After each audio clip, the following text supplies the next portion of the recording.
有位基督徒嘅腦神經外科醫生 Dr. Lee Warren 喺佢嘅著作裏面咧，同我哋分享到咧聖經所講嗰種心意更新而變化喺科學裏面咧點樣顯明出嚟。佢講到咧，我哋喺研究裏面咧見到咧，首先就係 brain and mind 大腦同埋咧心思係兩個唔同嘅運作嚟嘅。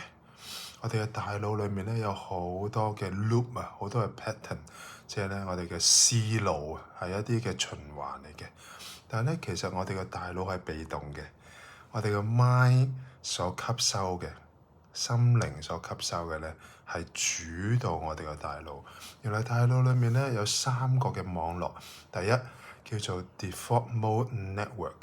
係一個咧我哋基本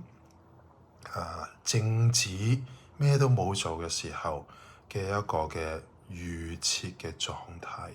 喺呢個狀態咧，我哋感受到我哋嘅自我，我哋感受到咧我哋個狀況。第二個咧就係叫做 Central Executive Network， 係一個中央執行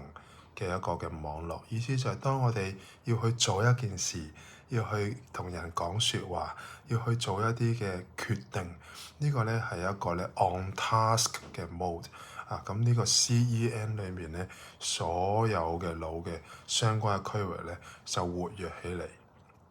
第三咧，亦都係其實最重要嘅，就係叫做 Salience Network， 就係咧一個讓我哋咧係 pay attention， 即係 salience， 即係有個 salient point， 即係攞一個嘅重點，就係我哋去有一個嘅重點，我哋去留心，我哋嘅專心去吸收到咧，去引導咧出我哋腦裡面嘅思想咧同埋情緒。所以當我哋喺抑鬱、喺焦慮、喺驚恐裏面，我哋個大腦咧其實有80% 嘅思緒咧都係有啲扭曲，都係有啲咧唔係完全正確嘅。但係當我哋嘅 mind 去吸收從上面而嚟嘅意念，聖經話俾我哋聽咧，上帝向我哋有千萬個意念，全部都係平安嘅意念，